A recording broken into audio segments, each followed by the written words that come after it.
I've got the new transmission in, the Magnum, and I've modified the rear cross member so that it puts it as high up as I can get it towards the transmission tunnel. And then the drive shaft, there's a new yoke on the rear of the tranny, so I had to get a new U-joint for it.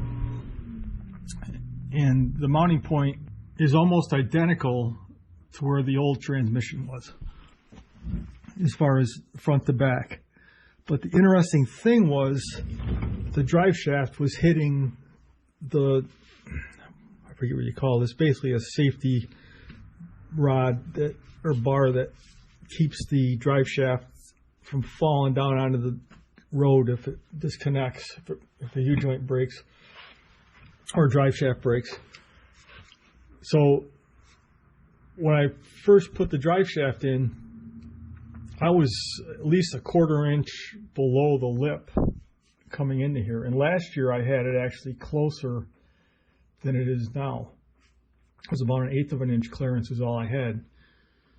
So I had to figure out, I was going to cut this bar out of there and bring it down, and then it dawned on me that what I could do was adjust the pivot point for the rear end on these bottom pieces. So I brought this forward as far as I could do, and that brought the pinion up, so instead of being down, it's more level. And it's not quite even as far as being at the bottom of the travel and the top of the travel. I don't think that's a big issue, but it's way better than it was. So hopefully that'll take care of my issues.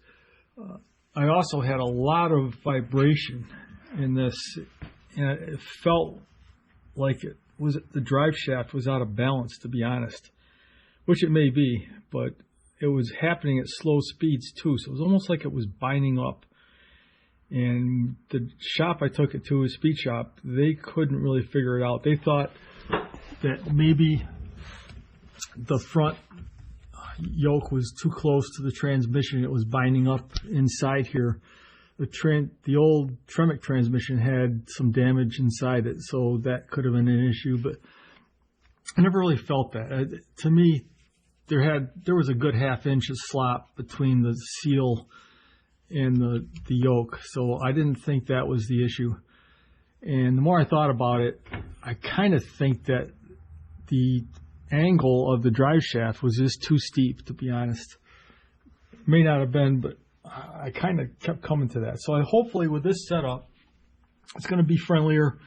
I know I have more clearance here, so that's a good thing. If I need to go further, I probably can bring it up a little bit more, adjusting the top bar. But for right now, I've maxed out on the bottom bar.